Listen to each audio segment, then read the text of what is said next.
Hi friends, I am Imshad. Blogger part 4 வீடியோவில் உங்களை சந்திப்பது மிக்க மகிழ்ச்சி. போன கிளாஸ்ல நம்ம என்ன செஞ்சிருந்தோம் அப்படி சொன்னா ஒரு போஸ்ட் ஒன்றை எப்படி போடுறன்ற மெத்தட் என்ன செஞ்சிருந்தோம் பார்த்தோம். இந்த வீடியோ மூலமா போஸ்ட் எப்படி ஒரு போஸ்ட்டை எடிட் பண்றன்ற விஷயம் பார்ப்போம். நான் போன கிளாஸ்ல உங்களுக்கு கதைச்சிருந்தேன் ஒரு ஜம்ப் பிரேக் சம்பந்தம் என்ன செஞ்சிருந்தேன் கதைச்சிருந்தேன். அதாவது நம்ம இந்த இமேஜுக்கு இந்த எஃப் இடைவெளி இந்த வேர்ட்ஸுக்கு கீழே ஒரு வீடியோ என்ன செஞ்சிருந்தோம் அட் பண்ணியிருந்தோம். அதுக்கு கீழே இன்சர்ட் ஜம்ப் பிரேக் இந்த ஆப்ஷன் ஒன்று அடிச்சு தான் என்ன செஞ்சுருந்தோம் போட்டிருந்தோம். இப்போ பார்த்தீங்கன்னு சொன்னால் ஹோம் பேஜில் அந்த வீடியோவை இந்த போஸ்ட்டில் காணலை. ஏன் ரீட் மோட் பட்டனை கிளிக் பண்ணால் தான் அதை காண்பிக்கும் ஒரு நம்மளோட கிளைண்ட்டுக்கு. அப்படி இல்லைன்னு சொன்னால் இந்த டைட்டிலில் கிளிக் பண்ணால் எப்படியோ அவர் அந்த போஸ்ட்டை கிளிக் பண்ணால் தான் என்ன செய்யலாம்னு சொன்னால் அதுக்குள்ளே இருக்கிற எல்லா சகல விதமான விஷயங்களை உள்ளடக்கத்தை என்ன செய்யலாம் பார்க்கலாம். ஏன்னு சொன்னால் இது ஏன் நம்ம செய்கிறோம்னு சொன்னால் இந்த பேஜையே நம்ம ஹோம் பேஜில் ஷோ பண்ண வைக்கலாம். அதில் எந்த விதமான பிரச்சனையும் இல்லை. ஒரு போஸ்ட்டுன்னு சொன்னால் பிரச்சனை இல்லை. இதே இது ஒரு 10 இல்லாட்டி 15 போஸ்ட் இருக்குன்னா 15 போஸ்ட்டும் வந்துக்கிட்டு லோடாக சரியான டைம் எடுக்கும். அதால் ஃபஸ்ட் டைம் நம்மளோட வெப்சைட்டுக்கு வாரால் இல்லாட்டி வளமையாக வார யூஸருக்கு என்ன செய்யணும் சொன்னால் அதிகமாக நேரம் எடுக்கும் நம்மளோட சைட் லோட் ஆகிறதுக்கு.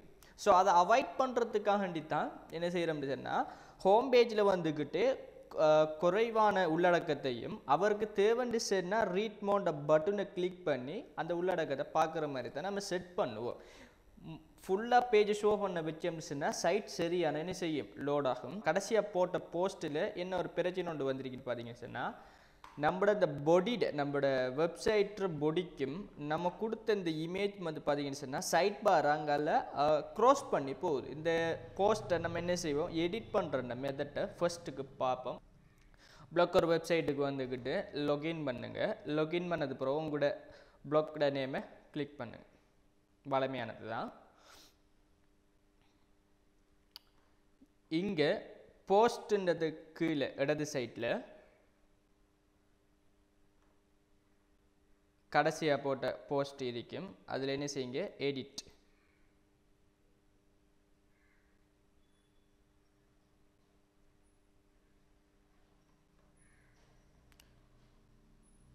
கம்போஸ் மெனுக்கு வாங்க. இதை சைஸ் என்ன செய்யும் இமேஜை செலக்ட் பண்ணி போட்டு சும்மா மீடியம் லார்ஜ் இந்த சைஸ் காணும். அடுத்தது இந்த வீடியோவும் கொஞ்சம் பிரச்சனை. இந்த சைஸ் என்ன மிச்சம் கூடிய இருக்கு. நம்ம 2 மெத்தடில் செய்யலாம். இதை ஒன்று வந்துக்கிட்டு நம்மளோட ப்ளாக்கோட வித்தை இந்த பாடியோட சைஸ் என்ன செய்ய இன்க்ரிமெண்ட் பண்ணாலும் இது சரி பண்ணலாம். ஆனால் நம்ம இப்போதைக்கு இதை எடிட் பண்ணுற விஷயத்தை பார்ப்போம். ஃபியூச்சர் கிளாஸில் டெம்ப்ளேட் சேஞ்சஸ் பண்ணக்குள்ள பார்ப்போம். தற்போதைக்கு எடிட் பண்ணுவோம். நான் இது என்ன செய்கிறேன் HTMLக்கு வந்துக்கிட்டு இதுகிட்ட ஹைட் 320 வித் வந்துக்கிட்டு 480.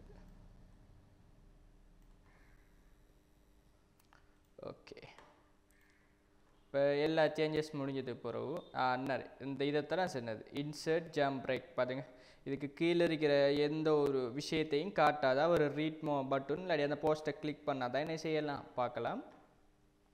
இப்போ நான் சேஞ்சஸ் பண்ணதை அப்டேட்டு கொடுத்தாலும் இமீடியட் அப்டேட் ஆகும். நான் செஞ்ச அப்டேட் எல்லாம் சரிதானாங்கிறதுக்கு என்ன செய்கிறேன் ப்ரிவியூ இந்த பட்டனை கிளிக் பண்ணி ப்ரிவியூ பார்க்குறேன். எவ்ரி திங் ஓகேன்னு சொன்னால் நம்ம என்ன செய்வோம் அப்டேட்டு கொடுப்போம்.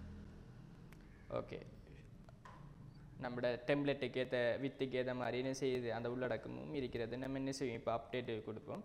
இப்போ ஒரிஜினல் பேஜிலையும் என்ன செய்யும்னு சொன்னால் அப்டேட் ஆகிருக்கு. ஓகே.